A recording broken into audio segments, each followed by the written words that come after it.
ഇപ്പോൾ മാമുക്കോയെ കുറിച്ച് ഒരുപാട് നല്ല ചിത്രങ്ങൾ നമുക്ക് സംഭാവന ചെയ്തിട്ടുള്ള പ്രിയപ്പെട്ട സംവിധായകൻ കമൽ സാർ ഓർക്കുന്നു. മാമുക്കോയെ കുറിച്ച് ഓർക്കുമ്പോൾ മലയാള സിനിമയുടെ ഒരു കാലമാണ് ഓർമ്മ വരുന്നത്. ഒരു കാലം എന്ന് ഞാൻ പറഞ്ഞത്, നമുക്കറിയാം നമ്മുടെ ഗ്രാമ ജീവിതവും നമ്മുടെ നഗരവും ഒക്കെ തന്നെ പ്രതിനിധാനം ചെയ്തിട്ടുള്ള മനുഷ്യരുണ്ട്. ആ പച്ചയായ ചില മനുഷ്യരുടെ പ്രതിരൂപമായിട്ടാണ് ഞാൻ എന്നും മാമുക്കോയെ കാണുന്നത്. പ്രത്യേകിച്ചും കോഴിക്കോടൻ ജീവിതത്തിന്റെ, കോഴിക്കോടൻ നാട്ടുശീലങ്ങളുമായിട്ട് ബന്ധപ്പെട്ട ഒരു വ്യക്തിയായിരുന്നു മാമുക്കോയ. സിനിമയിൽ ഞാനും അദ്ദേഹം കൂടി ഒരുപാട് സിനിമകളിൽ ഒരുമിച്ച് പ്രവർത്തിച്ചിട്ടുണ്ട്.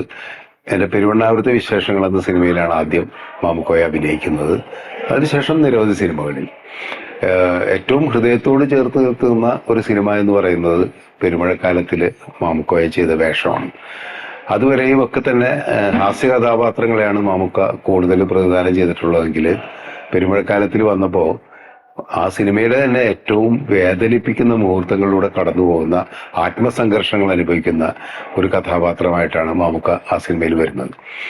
ഞാനും ടി റസാഖും അതിന്റെ കഥ ആദ്യം പറഞ്ഞു കഴിഞ്ഞപ്പോൾ, ഈ ക്യാരക്ടറിനെ കുറിച്ച് പറഞ്ഞപ്പോൾ മാമുക്ക ആദ്യം ചോദിച്ചത്, ഇത് നെടുമുടി വേണു അഭിനയിക്കേണ്ട ക്യാരക്ടറല്ലേ, എനിക്ക് ഇതിലേതാ ക്യാരക്ടർ? ഞാൻ പറഞ്ഞു, വേടിച്ചേട്ടനല്ല, മാമുക്കയാണ് ഈ ക്യാരക്ടറിനെ അവതരിപ്പിക്കുന്നത്. നമുക്ക് വിശ്വസിക്കാൻ പറ്റിയിരുന്നില്ല, കാരണം അത്രയും ഇമോഷണൽ ആയിട്ടുള്ള ഒരു ക്യാരക്ടർ എനിക്ക് ചെയ്യാൻ പറ്റുമെന്ന്. ഞാൻ പറഞ്ഞു, മാമുക്കയുടെ മുഖത്ത് അതുണ്ട്, ആ ദൈന്യതയൊക്കെ വരും മാമുക്കയുടെ മുഖത്ത്. മാമുക്ക പിന്നീട് ആ സിനിമയുടെ ഷൂട്ടിങ്ങിലുടനീളം അധികം തമാശകളൊന്നും പറയാത്ത മറ്റൊരു മനുഷ്യനായിട്ട്, ഒരു കഥാപാത്രമായിട്ട് പരിണമിക്കുകയായിരുന്നു മാമുക്ക അതിൽ ചെയ്തത്. മാമുക്കക്ക് ആ സിനിമയിലൂടെ മികച്ച നടനുള്ള ഒരു സഹനടനുള്ള സ്പെഷ്യൽ അവാർഡ് കിട്ടിയെന്നുള്ളതാണ് പെരുമഴക്കാലത്തിൽ. അദ്ദേഹം തന്നെ അദ്ദേഹത്തിന്റെ ചലച്ചിത്ര മേഖലയിലെ കഥാപാത്രങ്ങളിലൂടെ കടന്നു പോകുന്ന എന്നും ഓർക്കുന്ന ഒരു ക്യാരക്ടറായിട്ട് തന്നെയാണ് പെരുമഴക്കാലത്തിലെ ക്യാരക്ടറിനെ അടയാളപ്പെടുത്തുന്നത്.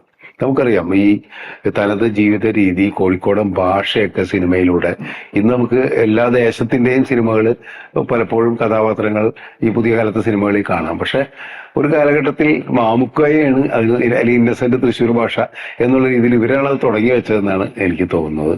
അപ്പോൾ എൻ്റെ പ്രിയപ്പെട്ട സുഹൃത്ത്, ഞങ്ങളൊക്കെ ഒരുമിച്ച് സഞ്ചരിച്ച ഒരു കാലം ഞാൻ ആദ്യം പറഞ്ഞ പോലെ ഇന്നും ഓർമ്മയിലുണ്ട്. മാമുക്കോയുടെ ഓർമ്മയിൽ തന്നെയാണ് ഇന്നും ഞങ്ങളൊക്കെ ഉള്ളത് എന്നാണ് എനിക്ക് പറയാനുള്ളത്. എൻ്റെ പ്രിയപ്പെട്ട സുഹൃത്തിന്, സഹപ്രവർത്തകന് ഒരുപാട് ഓർമ്മകൾ മനസ്സിൽ നിൽക്കുന്നുണ്ട്. അദ്ദേഹത്തിന്റെ ഓർമ്മകൾക്ക് മുമ്പിൽ ഞാൻ നമിക്കും. ഈ പെരുമഴക്കാലത്തിലെ അബ്ദു എന്ന് പറയുന്ന കഥാപാത്രം, ഈ പറഞ്ഞതുപോലെ നമ്മൾ നേരത്തെ പ്രേമേട്ടൻ പറഞ്ഞു അല്ലേ, അദ്ദേഹത്തിന്റെ കരിയറിന്റെ ഏത് ഘട്ടത്തിലെത്തിയപ്പോഴാണ് വന്നത്. അതുവരെ നമ്മുടെ ഒരു സിനിമ, എല്ലാ സിനിമ അദ്ദേഹത്തെ ആ രീതിയിൽ ഉപയോഗിച്ചിട്ടില്ലെന്നാണ് ഞാൻ. അദ്ദേഹത്തിന്റെ ഒരു കലിബർ ശരിക്കും ഇനിയും നല്ല ക്യാരക്ടേഴ്സ് അദ്ദേഹത്തെ കൂടി ചെയ്യിപ്പിക്കാൻ പറ്റുമായിരുന്നു. അതിൽ ഉദാഹരണമാണ് ഇന്ദ്രൻസ്. എന്ത് നടനാണ്. പുള്ളി തന്നെ കണ്ടെത്തിയത് തന്നെ വൈകി അല്ലേ, ഒരുപാട് വൈകിട്ടാണ്. അപ്പോഴത്തേക്ക് സത്യത്തില് ഈ ആ കാലഘട്ടത്തിൽ ഇത് വന്നാൽ എന്താ ഗുണം എന്നറിയാമോ, ആ കാലഘട്ടത്തിൽ ഒരു സെറ്റ് ഓഫ് എഴുത്തുകാരും സംവിധായകരും ഉണ്ട്. അവരുടെ പടങ്ങളിൽ ഇങ്ങനത്തെ കഥാപാത്രങ്ങൾ ചെയ്തിട്ടാൽ അതിന്റെ ഒരു ലോഞ്ചിവിറ്റി, അതിന്റെ കാലപരിധി ഭയങ്കരമായിട്ട് നിൽക്കുകയാണ്. ഇപ്പം സിനിമകൾ ആ ലെവലിലെ ഒരു ക്യാരക്ടറോ അത് ചെയ്തൊരു നടനൊക്കെ ആഘോഷിക്കപ്പെടുന്നുണ്ടോ എന്നുള്ളത് സംശയമാണ്. തീർത്തുമില്ലെന്ന് ഞാൻ പറയുന്നില്ല, സംശയമാണ്. നമ്മളിപ്പോൾ ഇന്ദ്രൻസേട്ടൻ പുതിയ കാലത്ത് കുറെ നല്ല വിഷയം, എന്നാലും ഇന്ദ്രൻസേട്ടനെ കാണുമ്പോൾ അദ്ദേഹം പണ്ട് ചെയ്ത് കുറെ തമാശ കഥാപാത്രങ്ങൾ ഓർമ്മ വരും. അതാണ് ആ അന്ന് ചെയ്തതിന്റെ പവർ എന്ന് പറയുന്നത്, അതായിരുന്നു. ആ സമയത്തൊക്കെ മാമുക്കോയെ പോലൊരു വലിയ നടനെ സംബന്ധിച്ചിടത്തോളം സത്യത്തില് കുഞ്ഞു ഈ വടക്ക് നോക്കി യന്ത്രത്തിലൊരു ഫോട്ടോഗ്രാഫർ ഉണ്ട്. അദ്ദേഹം ശ്രീനേട്ടനോട്, ഈ ശബ്ദം ക്യാമറ കിട്ടൂല സാർ, സ്മൈൽ, ചിരിക്കൂ, അതല്ല ഇത് കിട്ടണമെന്നും പറഞ്ഞിട്ട് ഒരു ചിരി. അപ്പൊ ഈ ശ്രീനേട്ടൻ മാമുക്കോയോട് പറയും, നിങ്ങൾ ഈ സ്ത്രീകളൊക്കെ വരുന്നിടത്ത് ഇങ്ങനത്തെ വേഷം.